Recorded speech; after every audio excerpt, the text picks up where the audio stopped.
السلام علیکم ناظرین، میں ہوں ڈاکٹر سجاد بخاری۔ بات کریں گے اسرائیل کی جانب سے سفاکیت اور بربریت کی انتہا ہو گئی۔ خواتین اور بچوں کی ایک بہت بڑی تعداد ہے جسے نشانہ بنایا جا رہا ہے اسرائیلی فورسز کی جانب سے، اور غزہ کے بعد اب رفح تک محدود کر کے، لیکن اب وہاں پر بھی تیاری کی جا رہی ہے کہ ان پر بمباری کی جائے۔ خدا نہ خواستہ اگر اس طرح کی کوئی اٹیمپٹ ہوئی یا کوئی اس طرح کا حملہ ہوا تو کیجویلٹیز کی تعداد انتہا سے زیادہ اور ایک خوفناک صورتحال اختیار کر سکتی ہے۔ لیکن انسانی حقوق کونسل میں پہلی مرتبہ، بلکہ اس غزہ کی صورتحال کے بعد پہلا موقع ہے جب انسانی حقوق کونسل کی جانب سے واضح پوزیشن سامنے آئی ہے۔ جیسے اس سے پہلے سیکیورٹی کونسل کے اجلاس میں جنگ بندی کی بات کی گئی، لیکن امریکہ نے کہہ دیا کہ یہ کوئی بائنڈنگ نہیں ہے۔ اس سے بھی بہت سارے سوالات جنم لیے۔ سفارتی محاذ پر پاکستان کو کامیابی تو حاصل ہوئی ہے، لیکن فوری طور پر جنگ بندی کتنی زیادہ ضروری ہے، کیونکہ اسرائیل اپنی ہٹ درمی سے باز نہیں آیا اور اپنے پے در پے حملوں کا سلسلہ جاری رکھے ہوئے ہے۔ اور پاکستان کی جانب سے جو یہ قرارداد تھی یہ بڑی اہم تھی، اور اس کے کچھ اقتباسات اور اس کا متن، جس میں غزہ میں نسل کشی، تباہ کن ہتھیاروں کا بے دریغ استعمال، اور جہاں پہ پاپولیشن بہت زیادہ ہے، اور اسلحے کی فروخت کو اور اس کی فراہمی کو روکا جائے، یہ قرارداد کا متن تھا۔ اور آپ کو یہ بتاتے چلیں کہ قرارداد کے حق میں 28 اور مخالفت میں 6 ووٹ ڈالے گئے۔ 13 ممالک ایسے تھے جنہوں نے ووٹنگ میں حصہ نہیں لیا۔ اس پر ہم تفصیلاً بات کریں گے۔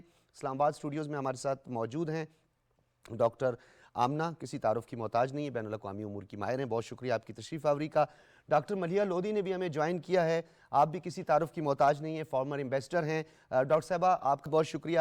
اور متین حیدر صاحب نے بھی ہمیں جوائن کیا ہے، بین الاقوامی امور کے ماہر ہیں اور سینئر تجزیہ کار ہیں، صحافی ہیں، بہت شکریہ آپ کا بھی۔ ڈاکٹر ملیحہ لودھی، آپ سے ہم گفتگو کا آغاز کریں گے۔ کس طرح دیکھ رہی ہیں آپ اس قرارداد کو، اس کا کیا امپیکٹ ہوگا؟ کیونکہ سیکیورٹی کونسل کی قرارداد کو بھی رد کر دیا اسرائیل نے، اور اس پر بھی رتی برابر عمل نہیں کیا۔ دیکھیں، یہ ہیومن رائٹس کاؤنسل کی جو قرارداد ہے، ظاہر ہے یہ اہمیت رکھتی ہے، بیکاز اس سے یہ بات سامنے آتی ہے کہ اس وقت بین الاقوامی جو برادری ہے ان کے خیالات کیا ہیں، ان کی اوپینین کیا ہے، گلوبل اوپینین اس وقت کیا ہے۔ اور وہ آپ دیکھ رہے ہیں وہ اسرائیل کے خلاف ہے، اس جنگ کے خلاف ہے، اور ان ملکوں کے خلاف ہے جو کہ اسرائیل کو اسلحہ بھیج رہے ہیں۔ لیکن میں سمجھتی ہوں کہ اس کے ساتھ ساتھ ایک اور بھی اہم ڈیولپمنٹ ہے جس کو ہمیں مد نظر رکھنا چاہیے، اور وہ ہے صدر بائیڈن نے جو ٹیلی فون پہ اسرائیل کے پرائم منسٹر کو وارننگ دی ہے۔ انہوں نے پہلے تو کہا ہے کہ امیڈیٹ سیز فائر ہونی چاہیے، یعنی کہ فوراً جنگ بندی ہونی چاہیے۔ پہلی دفعہ انہوں نے یہ کہا ہے۔ ابھی تک تو امریکہ اس کی مخالفت ہی کرتا ہے۔ ساتھ ساتھ انہوں نے اسرائیل کو آن نوٹس رکھا ہے، ایک طرح سے الٹیمیٹم دیا ہے کہ اگر وہ اپنی جنگ اسی طرح سے جاری رکھیں گے، جس سے کہ لوگوں پہ اتنی مصیبت وہاں پر ڈھائی ہوئی ہے، انہوں نے سفرنگ، جس کو انگریزی میں صدر بائیڈن نے کہا کہ یہ سفرنگ جب تک ختم نہیں ہوگی تب تک امریکہ کی جو حمایت ہے اسرائیل کے لیے وہ پھر ڈاؤٹ میں چلی جائے گی۔ تو یہ بہت ہی اہم اس لیے ہے کہ ابھی تک تو آپ کو معلوم ہی ہے نا کہ امریکہ کی کیا پوزیشن رہی ہے، لیکن اس سے لگتا یہ کہ امریکہ کی پوزیشن میں تبدیلی آ رہی ہے۔ تو ڈاکٹر صاحب یہ بتائیے گا کہ اس کا کیسے امپیکٹ ہوگا؟ اس سے پہلے آپ نے دیکھا کہ سیکیورٹی کونسل کی جب قرارداد منظور ہوئی کثرت رائے سے، اور اس کے بعد امریکہ نے اسے ویٹو نہیں کیا، جس پر نیتن یاہو نے ناراضگی کا اظہار بھی کیا۔ کیا اس کی ایک وجہ ہم یہ بھی سمجھیں کہ پریزیڈنشل ایئر ہے، یا پریزیڈنشل الیکشن کے لیے اور عوام کا پریشر جو ہے اس کو مد نظر رکھ کے بائیڈن ایڈمنسٹریشن یہ سب کر رہی ہے، خود بائیڈن صاحب بھی؟ دیکھیں، جہاں تک سیکیورٹی کاؤنسل کی قرارداد کا تعلق ہے، وہ تو پہلی دفعہ نہیں ہے کہ اسرائیل نے خلاف ورزی کی ہے اور اس پہ عمل ہی نہیں کیا۔ تب کتنے عرصے سے اسرائیل جو ہے وہ ڈیفائی کرتا جا رہا ہے سیکیورٹی کاؤنسل کی ریزولوشنز کو۔ لیکن جہاں تک صدر بائیڈن کا تعلق ہے، دیکھیں امریکہ میں بھی اوپینین جو ہے وہ بہت حد تک تبدیل ہو چکی ہے۔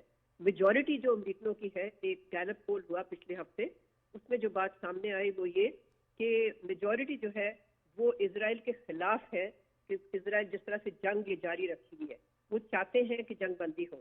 اور جہاں تک ڈیموکریٹک پارٹی کا تعلق ہے، 70% لوگ جو ہے ڈیموکریٹک پارٹی کے جو کہ اس اوپینین پول میں شامل ہوئے ہیں، ان کا خیال ہے کہ یہ جو جنگ ہے اس کو بند ہونا چاہیے، اور اسرائیل کو جس قسم کی ملٹری ایکٹیویٹیز کر رہا ہے اس کا خاتمہ ہونا چاہیے۔ تو دیکھیں، اس سے بھی تو دباؤ آ رہا ہے نا بائیڈن پہ۔ اگر اس کے گھر کے اندر سے ہی اس طرح کا پریشر آتا ہے تو he has to respond to that. اور انٹرنیشنلی بھی آپ نے دیکھ لیا ہے, سیکورٹی کاؤنسل الگ, ہیومن رائٹس کاؤنسل الگ, یہ سارے بہت اہم ادارے ہیں جہاں سے آپ یہ کہہ سکتے ہیں کہ will of the international community جو ہے وہ ظاہر ہو رہی ہے, وہ ایکسپریس ہو رہی ہے. اچھا ڈاکٹر صاحب یہ بھی بتائیے گا کہ اس وقت ایک پریشر نظر آ رہا ہے کیونکہ ایکسٹرا آرڈنری میئرز لیے گئے ہیں اسرائیلی فورسز کی جانب سے جب سے ایرانی قونصلیٹ پر سیریا میں جو حملہ ہوا ہے, ان کے ایمبیسڈر کے گھر پر حملہ ہوا ہے, تو آپ کو لگتا ہے کہ اب اسرائیل تھوڑا بیک فٹ پر جانے کے لیے کچھ حد تک آمادہ ہو سکتا ہے اگر اس کو مزید پریشر ٹیکٹکس کا استعمال کیا جائے؟ دیکھیں, ظاہر ہے ایک ہی ملک ہے جس کی اسرائیل سنتا ہے اور وہ ہے امریکہ. تو اگر امریکہ چاہتا ہے تو واقعی وہ اسرائیل کو روک سکتا ہے. دیکھنا یہ ہے کہ کس حد تک امریکہ دباؤ ڈالتا ہے اور اس کا جو ابھی صدر بائیڈن کی فون کال تھی اس کا کیا اثر ہوتا ہے. تو ڈاکٹر صاحب ریزولوشن جب سیکیورٹی کونسل کی ریزولوشن سامنے آتی ہے تو اس کے بعد امریکہ واضح طور پر جو ہے وہ کہتا ہے کہ سیکیورٹی کونسل کی یہ ریزولوشن جو ہے وہ بائنڈنگ نہیں ہے. یہ بالکل انہوں نے غلط کہا, یہ درست بات ہے ہی نہیں, بلکہ چارٹر کا جو یو این چارٹر کا ایک پروویژن ہے جس میں یہی ہے کہ ہر ملک جو ہے اس پہ یہ لازمی ہے کہ سیکورٹی کاؤنسل کے جو فیصلے ہیں ان پہ عمل کریں. تو یہ تو بات درست نہیں ہے اور اسی لیے ان کی اس بات کو بہت زیادہ تنقید کا نشانہ بنایا گیا اور ریڈیکیول بلکہ کیا گیا کہ وہ کچھ جانتی نہیں ہے جو ان کی سفیر ہیں وہاں کہ انہوں نے ایسی بات کرتی. بالکل یہ غلط ہے. Security council resolution has to be implemented. بہت شکریہ ڈاکٹر ملیحہ لودھی ہمارے ساتھ موجود تھی, فارمر انویسٹر, اور بڑی اچھی انہوں نے بات کی کہ ایتھکس یا یہ کوئی لاجک نہیں ہے جو ان کے انویسٹر نے یہ بات کی ہے, اور انہوں نے کہا ہے کہ جی اس کی کوئی یہ بائنڈنگ نہیں ہے. ابھی ہم آف دی ریکارڈ بھی یہی بات کرے تھے. تو ڈاکٹر صاحب آپ بتائیں کہ آخر ہونے کیا جا رہا ہے؟ کیا مشرق وسطیٰ میں یہ جو صورتحال پیدا ہوئی ہے کیا اس سے نہ صرف گلف پوری دنیا نہیں متاثر ہونے جا رہی اس پوری جو, کیونکہ یہ تو انکریج کرنے کے مترادف ہے ان ٹیررسٹ کو, ان قابضین کو جو چاہتے ہیں دوسرے کی ٹیریٹری پر قابض ہونا. بالکل ایسے ہی ہے ڈاکٹر صاحب. ابھی جو ہم بات کر رہے تھے وہ یہی کر رہے تھے کہ یو ایس نے پہلی دفعہ ابسٹین کیا. پچھلی 3 میں تو 2 والی میں تو انہوں نے ویٹو کر دیا اور تیسری والی میں انہوں نے اور یو کے نے ابسٹین کیا, لیکن قرارداد پاس. ابھی یہ جو قرارداد پاس ہوئی ہے اگر یہ بائنڈنگ نہیں تھی تو وائی ڈیڈ یو ایس ابسٹین؟ اگر اتنی بائنڈنگ نہیں تھی تو پھر ان کو بھی اس کو ریزولوشن کو میں شامل ہو جانا چاہیے تھا, باقی دنیا کے ساتھ جوائن کر لینا چاہیے تھا. U S was the only country single out جس نے اپنے آپ کو علیحدہ کر لیا 14 ملکوں سے. 14 ملکوں نے یونانیمسلی کی. اور آپ یہ دیکھیے کہ پہلے یو کے بھی یو ایس کے ساتھ ہی کھڑا تھا, لیکن اس دفعہ یو کے نے بھی اس کے فیور میں ووٹ دیا. تو اس کو کہنا کہ یہ نان بائنڈنگ ہے, یہ تو انسلٹ ہے یو این سیکیورٹی کاؤنسل کی جس کا کام ہی دنیا میں کریڈیبلٹی کو آپ چیلنج کر رہے ہیں. تو پھر آپ بیٹھے کیوں ہیں؟ پھر آپ نے پھر وہاں پہ 5 رکنی جو آپ نے پرماننٹ ممبرز میں اپنا نام رکھا ہوا ہے تو P5 میں آپ شامل ہیں نا. اگر اس کی کریڈیبلٹی ختم تو پھر آپ کی کریڈیبلٹی بھی ختم ہو گئی. دوسرے جو آپ بات کر رہے ہیں کہ war is going to be expanded, یہ شروع سے ہی اسرائیل کا طریقہ ہے کہ جب اس کو روکنے کی کوشش کی جاتی ہے تو وہ زیادہ اگریسو ہوتا ہے. لیکن اس میں بھی یو ایس کا بڑا رول ہے. آپ دیکھیں کہ جیسے ہی جو آپ پریزیڈنٹ بائیڈن اس سے پہلے جو کال دیتے رہے ہیں وہ یہ کہتے ہیں کہ آپ کم سے کم ہیومن کیجولٹیز کی کوشش کریں, مطلب بندے تو ماریں لیکن کم بندے ماریں. تو ہاؤ اٹ از پاسبل جب اتنا بلائنڈ کارپیٹڈ بامبنگ ہوگی اور جتنا ایمونیشن وہ برسا چکے ہیں اتنا کوئی پوری ورلڈ وار میں بھی شاید نہیں ہوا تھا. تو اب اس کے نتیجے میں تو ہیومن کیجولٹیز ہوں گی. اور گنجان آباد علاقوں میں تو آلریڈی ایک کرائیٹیریا ہے اور جنگی کچھ اصول ہیں وہ, اور اس کے بعد انہوں نے سب کو پش بیک کر دیا ہے, سب کو رفاح پہ جا کے کنفائن کر دیا ہے. لیکن اب وہ رفاح کی تیاری کر رہے ہیں. وہاں پہ 18 لاکھ بندہ بیٹھا ہوا ہے اور یہ جو ہم فگرز دیکھ رہے ہیں 33,000 something 100, یہ تو وہ ہے جو ریپورٹڈلی کلڈ ہیں and they have been bred somewhere. جو ریبل میں چلے گئے, جو نیچے دب گئے, جو مسنگ ہو گئے ہیں, ان کا کوئی ریکارڈ موجود نہیں ہے. کیونکہ پہلے ہم سنتے تھے کہ غزہ کی آبادی 20 لاکھ ہے, اب اس وقت دیکھیں 18 لاکھ کلیم کی جا رہی ہے. اس کا مطلب ہے کہ 2 لاکھ بندہ جو ہے وہ یا تو مر چکا ہے یا مسنگ ہے, اور اس کا کوئی ریکارڈ موجود نہیں ہے. اور نہ ہی, اور ابھی انہوں نے جو امریکہ کے ساتھ مل کے نیا پورٹ بنانا شروع کیا اور ظاہر کہا کہ ہیومینیٹیرین ایڈ پہ, تو وہ جو رفاح کا جو غزہ کا ریبل ہے اس کو ہی استعمال کریں. ان کو یہ نہیں پتا یہ کیپٹلسٹ ہیں کہ وہ پبلک پراپرٹی نہیں تھا, وہ پرائیویٹ پراپرٹی تھا.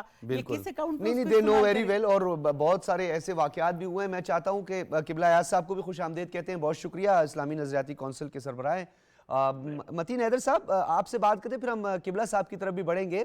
یہ بتائیے گا کہ اس نہج تک پہنچنے کی کیا وجوہات ہو سکتی ہیں؟ کیا پریزیڈنشل الیکشن اس کی ایک بہت بڑی وجہ ہے، یا UNWRA کے ورکرز کو بھی غزہ میں نشانہ بنایا گیا اور بے دریغ استعمال کیا جا رہا ہے، گنجان آباد علاقوں میں کیا جا رہا ہے، اور ایک پریشر ہے، بین الاقوامی پریشر ہے، جس کی وجہ سے بائیڈن مجبور ہوئے ہیں اور انہوں نے نیتن یاہو کو کال بھی کی ہے؟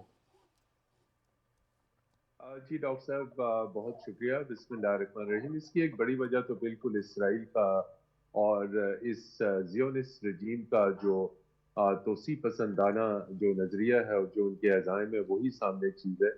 اور جو اس میں حماس نے جو اسرائیل کے اوپر حملہ کیا تھا وہ بنیادی طور پہ آپ کے سامنے اس کی کیا وجوہات تھی؟ اس کی کئی وجوہات تھی کہ روز جو ہے وہ اسرائیل کے سیٹلرز وائلیشنز کر رہے تھے، آئے روز اسرائیل کی جانب سے خلاف ورزیاں کی جا رہی تھی، حملے کیے جا رہے تھے. تو اسرائیل اور امریکہ اور ویسٹرن میڈیا تو یہ کہتا ہے کہ جی حماس کے حملے کو جو ہے وہ کنڈیم کیا جائے، اس کی مذمت کی جائے. اور ابھی جو اقوام متحدہ کی انسانی حقوق کونسل میں جو اسرائیل کے سفیر نے سٹیٹمنٹ دیا کہ اسرائیل مظلوم ہے، اس کے بندے مارے جا رہے ہیں، اس کے بندے مارنے کو روکنے کے لیے کوئی اسٹریٹجی نہیں ہے. ان کو یہ نہیں پتا کہ 33,000 سے زائد بے گناہ فلسطینی بچے، 1 لاکھ کے قریب زخمی ہیں اور 80% خواتین اور بچے ہیں. متین حیدر صاحب بہت بڑا المیہ ہے. 1 لاکھ کے قریب بہت شدید زخمی ہے. تو یہ وہ حقائق نہیں ہے. اور دوسری طرف جو ہے آپ نے پہلے بھی اپنے پینلسٹ سے بات کی، اب یہ جنگ اسرائیل تک نہیں رہی، غزہ کی پٹی تک نہیں رہی، اب یہ دمشق تک پہنچ چکی، اب یہ لیبنان تک پہنچ چکی ہے اور اب یہ آگے بڑھے گی. اس وقت جو ہے اگرچہ کہ اس طرف 33,000 شہادتیں، لیکن اس وقت اگر آپ اسرائیل کی صورتحال دیکھیں، اس کی معاشی، سفارتی، اس کی دفاعی صورتحال دیکھیں، تو اسرائیل میں ایک کیوس ہے، ایک بحران ہے، ایک ہیجانی سی کیفیت ہے، اور صرف اس کو امریکہ کی تائید اور حمایت حاصل ہے. لیکن آج کی جو قرارداد پاس ہوئی ہے اقوام متحدہ کی انسانی حقوق کونسل کی، اس میں سب سے افسوس، دکھ اور قابل ذمت بات یہ کہ مغرب کے ممالک نے اس سے غیر حاضری کیا، اسے ابسٹین کیا. تو اس کا مطلب ہے کہ امریکہ اور مغربی ممالک کو انسانی حقوق سے کوئی سروکار نہیں. اور اب جو غزہ کی پٹی کو وہ تباہ کر سر یہی تفریق اور یہی ڈسکریمنیشن تو ہے جس کی وجہ سے لوگ سراپا احتجاج ہیں، پھر ایکسٹریمزم اور ٹیررزم کے ساتھ سیلف ڈیفنس کو جوڑ دیا جاتا ہے، جبکہ انسانی حقوق اقوام متحدہ کا جو اپنا چارٹر ہے وہ آپ کو رائٹ آف پروٹیکشن اور رائٹ آف ڈیفنس آپ کو دیتا ہے. جی بالکل، یہ رائٹ آف ڈیفنس دیتا ہے. اور یہ بہت بڑی پیش رفت ہے آج جو قرارداد اقوام متحدہ کی انسانی حقوق کونسل میں پاکستان نے OIC کی جانب سے پیش کی. اب یہ 3 اہم ترین فورمز ہو چکے ہیں: اقوام متحدہ کی سلامتی کونسل، انسانی حقوق کونسل اقوام متحدہ کی، اور اس سے پہلے عالمی عدالت انصاف. بین الاقوامی لاء کے مطابق، انٹرنیشنل لاء کے مطابق 3 بڑے ادارے جو ہیں وہ اپنا انتہائی اہم ڈیسیجن دے چکے ہیں. فائنڈنگز آ گئی ہیں سامنے. اچھا متین صاحب، میں دوبارہ آتا ہوں، قبلہ ایاز صاحب کو بھی ساتھ میں انوالو کرنا چاہتے ہیں. قبلہ ایاز صاحب یہ بتائیے گا، یوم قدس آج منایا گیا، مختلف ہم نے دیکھا کہ ریلیاں بھی نکالی گئی، پوری دنیا میں لوگ سراپا احتجاج ہیں. ایک طرف اسلامی تعلیمات اور ہمارے لیے قبلہ اول کی جو امپورٹنس ہے اس سے ہر مسلمان جو کہ اسلامی تعلیمات سے جڑا ہوا ہے، ہی نو ویری ویل کس طرح آگے بڑھا جا سکتا ہے. OIC کے بھی جوائنٹ ڈکلیریشن ہمارے سامنے آیا، اور جس طرح متین صاحب نے بھی حوالہ دیا، کوئی ایگریسو ٹون نظر نہیں آ رہی ہے. ایگریسو ٹون کس طرح کی ہونی چاہیے؟ بالکل بہت مشکل صورتحال ہے، اور اسرائیل نے جو صہیونی حکومت ہے نیتن یاہو کی، اس نے تو ساری دنیا کی جو کا احتجاج ہے اس کو بالکل جوتے کی نوک پر رکھ دیا ہے. تو ایک جو اہم بات ہے وہ یہ ہے کہ جو ہماری تنظیم ہے، اسلامی تعاون تنظیم، ان کو سخت موقف لینا چاہیے. اس وقت جو ان کا موقف ہے یہ بہت کمزور ہے، اور مجھے یقین ہے کہ اگر یہ سخت موقف لیں تو یقیناً اس کا فائدہ ہوگا. دوسری بات یہ ہے کہ جو مغربی دنیا میں ایک بہت بڑی تعداد ہے کہ جو وہاں کے غیر مسلم ہیں، لیکن وہ فلسطین کے اندر جو زیادتی ہو رہی ہے، غزہ کے لوگوں پر جو ظلم ہو رہا ہے، اس کے خلاف وہ بھی سراپا احتجاج. تو اس بات کی ضرورت ہے کہ وہاں پر جو مسلمانوں کی آبادی ہے وہ کوشش یہ کریں کہ ان لوگوں کے ساتھ ایک ارتباط بنائیں اور مغربی جو شہر ہیں اور مغربی جو دارالحکومتیں ہیں وہاں سے آواز اٹھے. تو میرا خیال یہ ہے کہ اگر وہاں سے آواز اٹھی تو وہ احتجاج یقیناً امریکہ، برطانیہ، جرمنی اور اسرائیل بھی نظر انداز نہیں کر سکے. قبلہ صاحب، گلف کنٹریز کی بات کریں، اسلامی ممالک کی بات کریں تو انہوں نے تو تمام تر کوششیں کی ہیں. 2 دفعہ OIC کا اجلاس طلب کیا گیا ہے.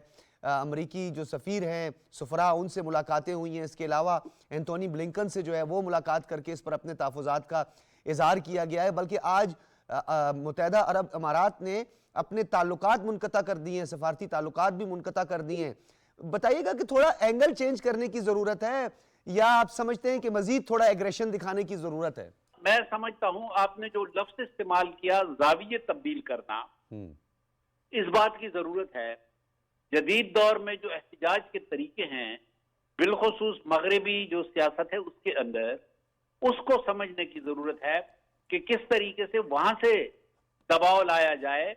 یہ جو ہم اپنے ملکوں میں جلوس اور جلسے کرتے ہیں، میرے خیال میں اس سے اسرائیل کو یا مغربی ممالک کو کوئی فرق نہیں پڑتا. احتجاج وہیں پہ ہونا چاہیے جس طرح ویتنام کی جنگ تھی. تو ویتنام کی جنگ میں بھی جب امریکی خود ویتنام کی جنگ کے خلاف اٹھ کھڑے ہوئے تو پھر امریکی پالیسی میں تبدیلی آئی. لیکن قبلہ صاحب، اس کی کیا شورٹی ہے یا گارنٹی ہے؟ آپ کے سامنے عراق وار ہوئی، ویپن آف ماس ڈسٹرکشن کی بات ہوئی، مقالے لکھے گئے واشنگٹن پوسٹ کے، اور پھر اس کے علاوہ جریدے، مقالے ہم نے دیکھے، اتنا پریشر آیا، اتنا پروٹیسٹ ہوا. آج کے دن بھی پوری دنیا میں پروٹیسٹ کیا گیا ہے. خود جو یہودی ہیں وہ ایک بہت بڑی تعداد میں نکلتے ہیں اور وہ نیتن یاہو کی اس پالیسی کے خلاف جاتے ہیں. تو آپ کو نہیں لگتا کہ احتجاج، ایون وہ تو سیکیورٹی کونسل کی ریزولوشنز کو جو ہے وہ بھی ماننے کو تیار نہیں ہے، تو اس سے کیسے آپ سمجھتے ہیں کہ پریشر بڑھے گا؟ دیکھیں، ہمارے پاس تو 2 ہی راستے ہیں. یا OIC ذرا ایسے اقدامات کرے کہ جس کی وجہ سے پریشر کی ایک کیفیت پیدا ہو، یا پھر مغربی ممالک کے اندر احتجاج ہو. اس کے علاوہ تو کوئی دوسری صورت اس وقت ممکن نہیں ہے اور مشکل بھی ہے. تو میرے خیال میں ہمارے پاس چوائسز جو ہیں وہ بہت محدود ہیں، اور اگر ان چوائسز کو ذرا منظم طریقے سے اور مربوط طریقے سے اختیار کیا جائے اور روب عمل لایا جائے تو امکان تو ہے، یہ امکان تو ہے کہ اس کا اثر پڑے گا. یہ بات بالکل آپ کی صحیح ہے کہ امریکہ میں اس وقت جو انتخابات کی صورتحال ہے اور دن آ رہے ہیں، تو وہاں پہ جو صہیونی لابی ہے وہ بہت مضبوط ہے. بالخصوص میڈیا پر اور معاشی اداروں پہ ان کی بڑی مضبوط گرفت ہے. تو یہ مشکل صورتحال تو ہے، لیکن اب وہاں کے مسلمانوں کو بھی چاہیے کہ وہ اپنا ووٹ بینک جو ان کا ہے وہاں پہ، اس کا وزن بھی محسوس کرائیں اور وہاں یہ بتائیں کہ اگر آپ کو ان کے ووٹوں کی ضرورت ہے تو ہمارے ووٹ بھی ہیں. تو میں سمجھتا ہوں، اور بالخصوص برطانیہ میں تو اس وقت مسلمان ایک بہت بڑی تعداد میں ہے، تو برطانیہ کے اوپر بھی ایک دباؤ کی وہ تو ہو سکتی ہے، یعنی ممکن ہو سکتی ہے. نہیں، وہ تو سیکیورٹی کونسل میں بھی ہم نے دیکھا تھا، برطانیہ جو ہے اس نے اپنا رول پلے کیا تھا، خاص طور پر سیکیورٹی کونسل کی جب قرارداد منظوری تھی. قبلہ صاحب، یہ بتائیے گا، 2-3 پہلو ہیں، کیونکہ آپ ڈیفینیٹلی، ہم اسلامی تعلیمات کی بات کرتے ہیں، اللہ پاک کا شکر ہے ہم سب اس سے جڑے ہوئے ہیں. ایک تو اکنامک انٹرسٹ ہے، دوسرا ان کو لینڈ کی ضرورت ہے. ویسے بھی وہ پناہ گزین بن کر آئے تھے، اب تو وہ قابضین بن چکے ہیں. یہ ایک پہلو ہے. دوسری جانب انتہائی حساس، جس پر ہم سب جو ہیں وہ انتہائی ہمارے لیے خوفناک ہے، مسجد اقصیٰ پہ قبضہ. اس حوالے سے سوشل میڈیا پر دیکھیں یا اوورآل اگر ہم دیکھیں تو اس کی اس ناپاک عزائم کا خاتمہ جو ہے وہ وقت کی عام ضرورت قرار دیا جاتا ہے، اور امہ کے لیے یہ انتہائی تکلیف دہ ہوگا. اور خدا نہ خواستہ ہم ماضی میں جائیں، یا حضرت محمد صلی اللہ علیہ وسلم نے جو پریڈکٹ کیا تھا یا جو ان کی پریڈکشنز تھی، کیا وہ اس کو ہم ساتھ میں شامل نہ کریں؟ آپ سمجھتے ہیں، کیونکہ عصر حاضر کے تقاضوں پہ تو ہم نے بات کر لی ہے. یقیناً یہ تمام حوالے ایسے ہیں کہ ان پہ سوچنا ضروری ہے، اور یہ تو صہیونی جو ہیں ان کا تو ظاہر ہے کہ ان کا ایک تاریخی تسلسل ہے، اور وہ یہی سمجھتے ہیں کہ ان کی جو قوم ہے وہ بالا اور برتر ہے، اور دعویٰ ہے ان کا مسجد اقصی پہ اور یروشلم پہ، اور وہ اس دعوے کو روبہ عمل لانے کے لیے یہ تمام جو تشدد کی سرگرمیاں ہیں، یہ جو ظالمانہ اقدامات ہیں، وہ اس پہ تلے ہوئے ہیں۔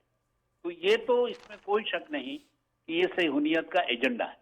جی بہت شکریہ قبلہ ایاز صاحب، چیئرمین اسلامی نظریاتی کونسل ہمارے ساتھ موجود کی جو رسپانسبلٹیز ہے اس پر بھی بات کی۔ متین صاحب میں چاہوں گا آپ اپنی بات کمپلیٹ کریں، اور اوورآل اگر ہم بات کریں تو یہ چیز ہم نے دیکھی ہے مذہبی پوائنٹ آف ویو سے بھی جو ہے وہ نیتن یاہو جو ہے وہ تھوڑا سا فاشزم کی طرف اس کا ایک مائنڈ ہے، اور وہ اپنا وہ جو گریٹر اسرائیل کا مسجد اقصی پہ قبضے کا جو اس کا خواب ہے وہ اس کو شرمندہ تعبیر ہوتا ہوا دیکھنا چاہ رہا ہے۔